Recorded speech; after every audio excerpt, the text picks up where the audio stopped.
Omilade, here to share a word of inspiration with you on your path to self-realization and self-mastery. I hope that you're doing well on this good December 1st Friday. This is Oshun's Day. I feel so special doing a live on Oshun's Day. I hope that everyone is doing well, hanging in there as we begin to transition into these last few weeks of this calendar year, as we get ready to move into a whole new season. Just so much is going on. So I hope everything is going well with you all. Thank you all for always tuning in. If you are interested in hearing about the upcoming full moon and hearing a reading that I have for you all, as well as just some musings that I want to share with you, then this is for you.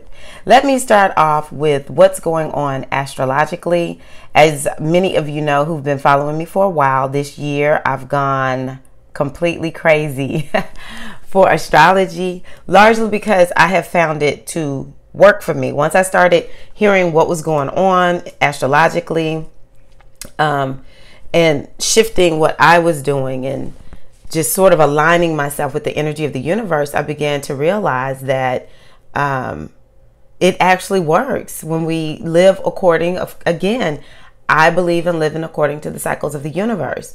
And so I like sharing with you all what I am learning, which to a certain degree, I'm going to share with you what I'm getting from my teachers, as well as, this heightened knowledge that I have now, gotten to within astrology, which I have so far to go. But anyway, we know that right now we are headed towards a full moon in Gemini. And so full moons are all about looking at what have we manifested. And of course, when we're looking at manifestation, we're wanting to know, are we manifesting something we like, or are we manifesting things that we're like, At the end of the day, it's an inside game, okay? And so whatever we're experiencing at the full moon is a reflection of what has been going on on the inside. And so it behooves us to buy into I create my own reality, because if we create something that we don't like, if something shows up that we don't like, then we can change it through changing how we think, through changing what we feel, through changing what we think about. So that's what the full moons are all about. This full moon is coming in the energy of Gemini. Gemini is all about paying attention to the details. It's also a light energy. And so sometimes it's like, where in life are we just being way too serious when we need to just chill out a little bit and have fun? It's also about our thoughts. Gemini is about the mind. It's governed by Mercury. Another way we can think about Mercury is we call it Eshu in the Ifa tradition, the Orisha tradition. We call it Sebek when we are looking in the ancient, what I call the Metu Neter from the ancient Egyptian or Kemetic system. It's like I said, the planet of Mercury. It's about our thoughts. And so we can look, just like I was saying, what are we producing? What are our thoughts bringing in our lives? Maybe we're going to hear our thoughts. And this is a time, because one of the things I wanted to speak about also is the fact that the planet of Mercury is right with the planet of Saturn, and they're at the galactic point, which is basically, we can look at it as the motherboard. We can look at it as the womb of all of creation. And so a lot of what we may be experiencing in our thoughts is we're remembering things perhaps that happened in the past that have left some type of imprint on us, that have some type of karma. It could be something that happened to you. It could be something that you did to somebody else, okay? And we're thinking about it. Well, this is the time to do that, because like I had mentioned to you all before, this is a time, and this is now that Saturn and Mercury are right there together in Sagittarius. This is a time for us to get what one astrologer describes as a as like an amnesty, a karmic reset of some sort. And so if you're feeling stuff coming into your mind, old remembrances, don't push them down.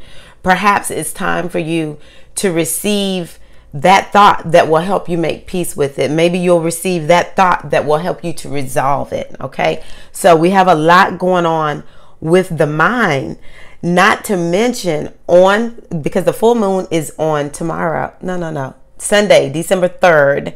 I'm in the United States. So for those of us in the Western Hemisphere, December 3rd.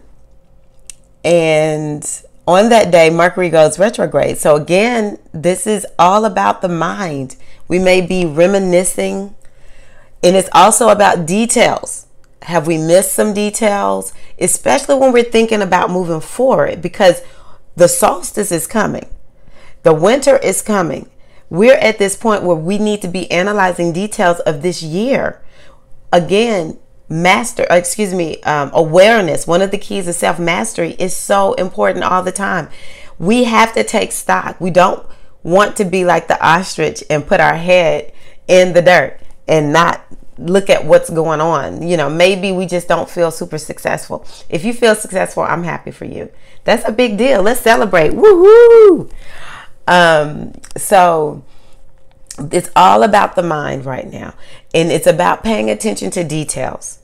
If you are in a business transaction, like right now may not be the best time to start a business transaction, but if it was already in progress, pay attention to the details.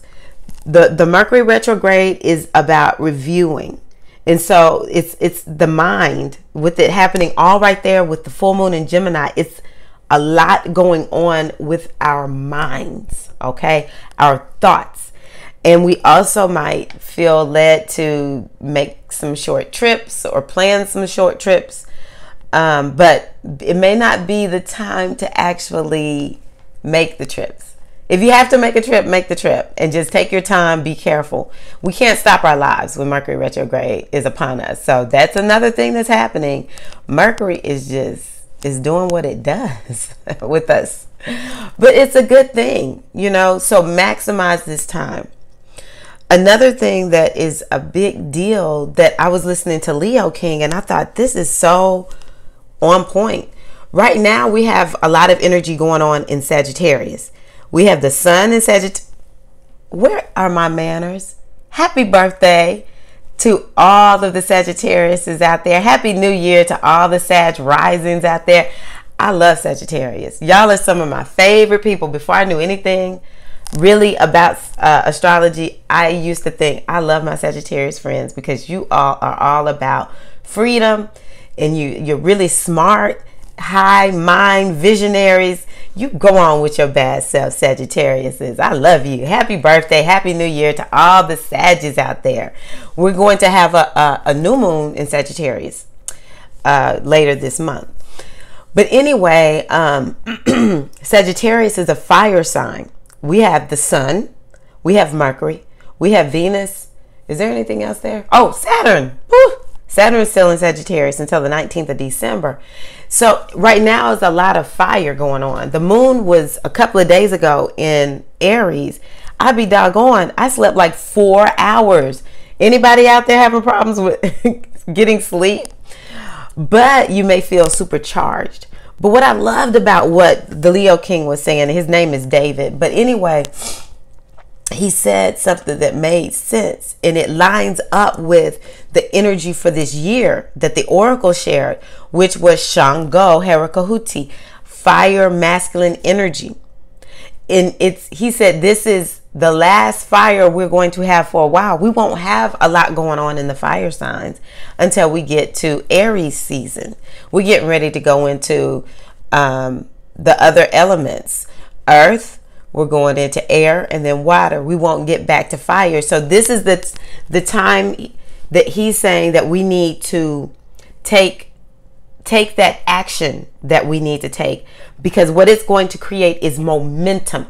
So when we get to this Capricorn season, which is like slow and methodical, even Aquarius might be more slow and methodical and heady. And of course, Pisces season, it's like, you know, I'm Pisces sun, so I can talk about us. Things go to nothing with Pisces. We're just out there. We may get stuff done. We may not get stuff done in Pisces season, okay? But you won't lose your momentum if you are using the fire that is available to us right now. This whole year has been a fire year from start to finish. A woman who I listen to, Carrie, she's a happiness coach. Carrie Samuels is her name. She had said from this year, adding up the numbers of this year, 1. It's a year of new beginnings, and it's a year of action, okay? So right now, even though we're getting closer to this Capricorn season, while we're in Sagittarius, we still need to have that movement going on. We need to be thinking about what didn't work, but also continuing to take action towards what we desire in our lives. Is it in the area of health? Is it in the area of your career? Is it in the area of your relationships? Is it in the area of your spirituality? How many of us just say, oh, I'm going to get to it, and those prayers don't get done? Let me tell you something, and I've said this many times, maybe not of here of late, but in the past. There's a man that I used to listen to, I think his name was John Morton or something like that. And he said that people who would listen to his teachings, you know, they were sort of like his mentees or followers or whatever, would say to him, I'm doing all this spiritual work, but I feel like it's not working, John Morton. And John Morton said, really? Okay. Tell you what, for 6 months, don't do any spiritual work. Don't do any of your spiritual practices. Just leave them alone. And then come back and tell me what is happening. Well, they would do that, and he said inevitably they would all come back and say, my life is in shambles. He would say, okay, start doing your spiritual practices again, and let's see what will happen. And they would go back to doing their spiritual practices. Life maybe didn't become perfect, but it became manageable. And even with us being in this season of Sagittarius, that's what Sagittarius is about. Sagittarius is about inspiration. It's about looking at our belief system.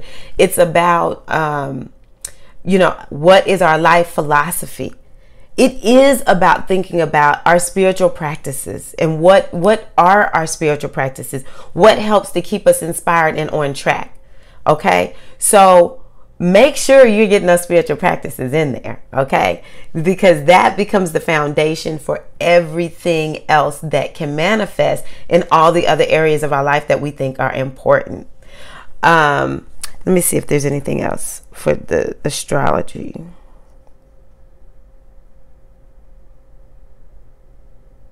Okay, so the Leo King, you could just go look at that video that he did. I know there was one that was live. It was the Leo King live. It starts with LK and live or something like that. It was just really, in my opinion, it was inspirational. It made me say, I'm not slowing down until I get right there to that solstice. So what is the energy governing us right now? I just wanted to pull some oracle cards for you all. This is from my Metaneta Oracle. The first card I pulled is Geb. Geb is about, it's the earth. It is the energy of the earth. And anytime I see a Geb reading, Geb speaks to health. It's important for us to work on our health.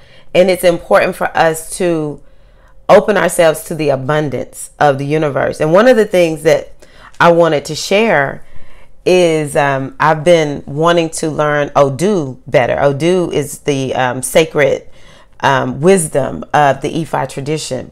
And so Obara, I pull Obara all the time. For those of you who know Obara, I pull Obara or cast my shells and get Obara all the time. And so I said, okay, one of the best ways to learn the oracle is when you do a reading, no matter what oracle you use, you watch to see what unfolds from that reading. And one of the things Obara said was, or what that Obara speaks to is abundance is on the way. And Obara is the oracle, or excuse me, the Odu that spoke to the Goddess Body Mind spiritual community this year, the Oracle Speaks community. And Obara, like I said, speaks to abundance, and it says it's coming. And so I was like, okay, I'm waiting to see, where is this abundance? Because I am one, just being 100% transparent, who I struggle with an abundance, prosperity mindset. I have to work to keep myself from thinking there's not enough, which is, this card came in get negative, and some of us may be feeling like we don't have enough, there's not enough. And that's a trick of our ego. It uses that against us to keep us from connecting with the truth of the abundance that is within us. And I'll be doggone, I came into some money that I was not expecting to come into. And I thought, okay, there you go, Obara. So I encourage you all to open yourself up to the abundance. We have to focus, and that's all about the manifestation. We have to focus on what we are headed to, not so much what we see. What we see is, the output of what we input. And sometimes, in order to heal our abundance consciousness or to see a better output, we do have to do that work to heal our abundance consciousness. And that's where the spiritual practices come in. The spiritual practice is actually a living, breathing entity. And it will begin to lead, guide, and direct you in what you need to do in order to bring yourself back into the wholeness that you are. You are not broken. You are whole. Okay? Okay, so also the resources are there. It's saying that we're feeling like we don't have all the resources that we need. One of the best things we can do when we see this gap card is to get connected to nature. You never see the trees crying. You never see the rivers like, we're low, we're going low. No, the river trusts. Okay, the river trusts. I have a cold. I'm getting over a cold. So I'm so sorry. That's one of the reasons I hadn't made a live stream this week, because I have a cold. So please forgive me if you hear me doing a little sniffling. The second card we pulled is Tahuti Hatep. Tahuti speaks to wisdom. What we're wanting to do is to make sure that we are studying the wisdom text. The wisdom that we know works in our lives, we need to consult this wisdom, okay? We need to listen to the professionals, the gurus. Are you listening to your teachers? Sometimes we rebel against our teachers because they're telling the truth. But when we see this Tahuti energy, and again, this is the energy of Jupiter, and Jupiter is in Scorpio right now, and it's all about transformation. How are we being led to transform? And allowing the wisdom of the universe to help us make that transformation. Do not resist transformation right now, because the abundance will flow as you allow yourself to step up and become more of who and what you are, to release and let go of hurts and pains. Do not define yourself by your wounds. I have learned that in the English language, we say I am a lot. But so for instance, if I say I am 47 years old, in Spanish, they say I have. So instead of saying I am 47 years old, the way they say it in Spanish is I have 47 years. We have to be careful with those I am statements, okay? We have to make sure that we're understanding that, and I don't even remember where I was going. I tried to get it back. Anyway, we have to be careful what we affirm. I am. Let's make sure whatever those I am statements are what we really want. Because we can let things go if we say I have. So for instance, I have a cold. I try to avoid saying I am sick. So Tahuti is about the abundance. Oh, that's it. Wounds. I was talking about wounds. Thank you, Mama Lillian. The wounds that we have. I am. And we fill in the blank regarding those wounds. Sometimes we have to say I am to own it in order to bring it to light.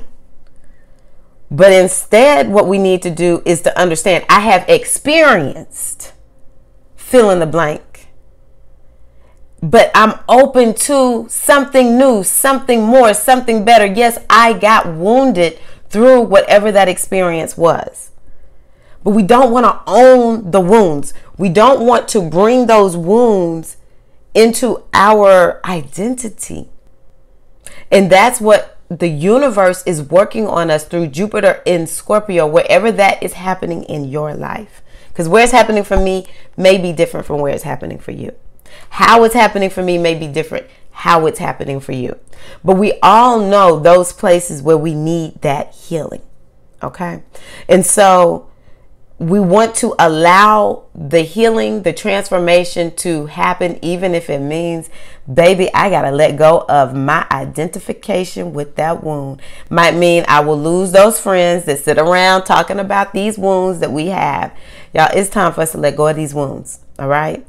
Because as we let go of the wound, the entire human complex or psyche, how do they say it in quantum field? The quantum field is affected for the better when we make a decision to be better in the way that we think and feel. Okay? So walking in the wound, it does not work. And so we need to heal. And so that's a good way of looking at these two cards. We're going to heal from any lack, any health issues, anything like that that we may be having. Okay? Okay, so the other thing I wanted to mention is just paying attention. So I got a reading with April the astrologer. She looked at how the what do you call it, eclipses affected me, because that's the reading that she was doing at the time. And one of the things she said is, you know, your career is being highlighted, but on the opposite end of the career axis in the astrological chart is the home. So we're always seeking to have what is called equilibrium. A lot of times we say balance, and equilibrium is another way of saying it. In our lives, we can't always be too much in one direction or the other. And so, you know, when your career is being highlighted, the family axis is actually there too, because you have to keep that balance. And so even though there's the focus on my career, you know, I know that my family, well, I consider myself a family woman. You know, some people say housewife, some people say stay-at-home mom. I am that, in the totality of it is family woman. My family comes first. That's my focus.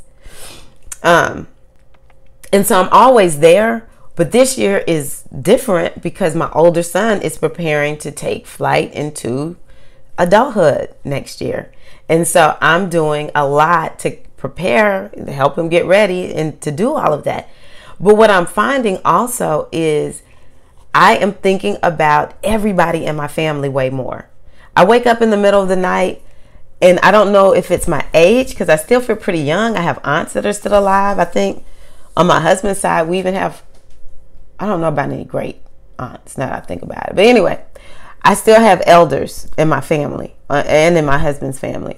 But I feel this shift to think and pray more for every single person in my family.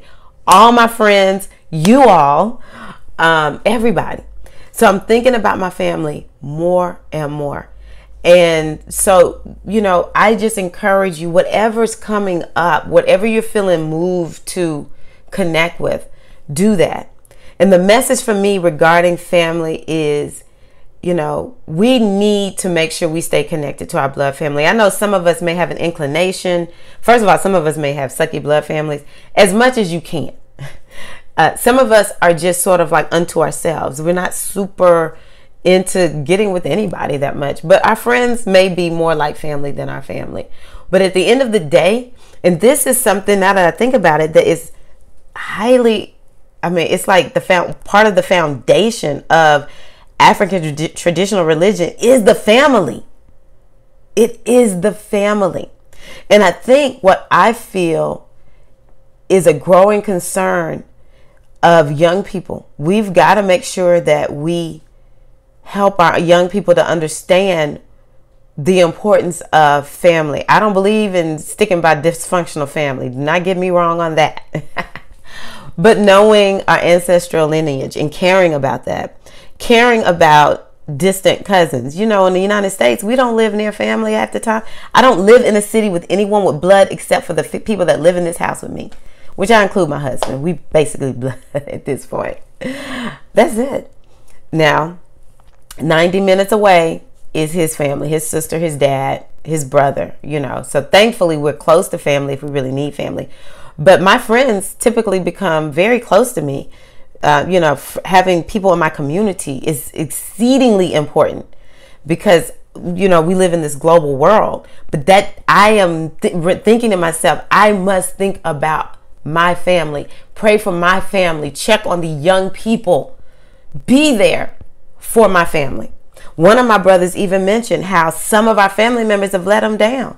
After my mother passed, who checked on him? Which family members checked on him? You know, he remembers that. And this was 20 years ago, but it impacted him that much. And I thought to myself, I don't want to be that family member where people are like, well, she don't ever check on us. So anyway, wanted to share that. That's on my mind. And lastly, I'll share something that I thought was interesting. I wasn't laughing at first, but I'm sort of laughing now. It's just another example about how things come up. So last week, and I'm telling you, I was feeling horrible. So it came at the wrong time. I get a message, I think like right around Thanksgiving. I'm down in Mississippi hanging with my family. And somebody commented on one of my videos that I was practicing witchcraft, paganism, and quoted all these Christian scriptures about what I was doing was wrong. And y'all know I do not take kindly to that. All right. That has been something that has tripped me up, slowed me down. That's people's judgment of my spirituality. It's who and what I am. I make no apologies for it. And at the end of the day, I don't buy into that. I do not buy into there's just one religion. Never will. All right. Always did have different thoughts. When I was raised Christian, I just did not think like everybody else. I didn't. So I go all in on this person. I'm not rude, but I tell her, mind your business, or him. I don't know who it was. That was the other thing that was really getting me. Y'all should have seen me. I was hot. I'm sweating now thinking about it. I don't like it when people know who I am, but you got a title on your YouTube channel called Trusting God. I don't know if you man, woman, where you from, nothing. I know you're proficient in English because, you know, this person wrote to me in English. And, you know, then this person goes on to say, well, I'm just trying to help you out. Like an adult sees a child who's in danger. And so I am trying to help you, save you from going to hell. That's a summary of it or whatever. And I think she even put this on, I'm saying she because it just, the wording seems she-ish, but who knows. On the video where I'm celebrating being a priestess of the Sacred Feminine Mysteries for 11 years. I'm like, what? Folks trying to really get me to go off. And I don't like it when I lose it like that. And then she posted something on another video. 2 times this person feels like they need to save me. I was hot. All right. Offended, all that kind of good stuff. Finally, they said they had shook the dust from their feet. They were moving on. And I thought, finally, I can like your comment. And I even left the comment there because I like people to see who folks are. Let's, you know, you're coward in that your name isn't on there. You're going to say this to me, but I don't know who you are. But let's still leave people's comments so folks can see who's who. And this actually, talking about manifesting, came after I had a thought of how I feel so grateful for how many lovely comments I get on my videos. And sometimes not yet having a big YouTube channel is a blessing because I see other people's videos and people are so mean for no reason on these YouTube channels and just social media in general. But then something else happened. This priest from the, I think he's from the Lukumi tradition, found my channel and started making the most lovely comments. Now, say with this trusting God person that made these comments, that was trying to save me from my evil ways and all that. When this person said they had shook the dust from their feet, my spirit, I was typing away like, oh, you know, making this really snarky comment. And my guides told me, don't you do it. Don't do it. You can only go so far with this. Stop it. Don't say anything else. So I just dropped it. Next thing I know, I'm getting these lovely comments from this Lukumi priest who is just like cheering me on. He's an elder to me in both being initiated. I know I'm an Ifa. He's in Lukumi. To me, they're all one and the same. I don't really care which leg or lineage, all that doesn't matter. It's all one for me. I'm Pisces, all is one. Anyway, he's elder to me in the tradition and in age, and it just made me feel so fortunate and so blessed. You know, sharing my videos and everything. So I just wanted to share that, you know, life is life, and we have to look at life and everything that comes up for us as a way for us to maybe make some inroads. Because I used to have a problem talking to people about, like, if they disagree with my spirituality, talking to them about that. I would almost cower. I would feel hurt and cry. No, not anymore. And thank you, trusting God, because you gave me an opportunity to speak up for myself. And then, you know, the gratitude that I have for you all and just the support and everything. Here we go. More affirmation, more confirmation. I'm really working to get myself to that point where I will 100% stand in these gifts that I have and my ability to share. I have, on my husband's side, my sister-in-law, his sister's husband's nephew was murdered this week. And then we found out a couple of days ago, my husband's cousin, maybe like a second cousin, lovely, lovely lady, died. And I think to myself, you know, we don't know when we're going to check up out of here. I do not want to die up out this world, not having shared what I'm supposed to share. I have so much more to share. You have so much more to share. Life is too short for us to get slipped and tripped up by the petty stuff. When people talk about you, shake it off. Keep moving. Do you. This is what Sagittarius is all about. Do you. So thank you all for watching. I hope that I have shared something with you all today that will help you on your path to self-realization and self-mastery. Please like the video, share the video, comment on what stood out in the video for you, what I have shared with you all. How are things going for you as you are looking at closing out this calendar year? Are you ready for 2018? Because it's going to be a big one. OMG. Thank you, Lillian. I always appreciate you chiming in, and I love that we're still connected. I miss you, girl. Love you all. Thank you all. Have a wonderful day, and I'll see you soon. Peace.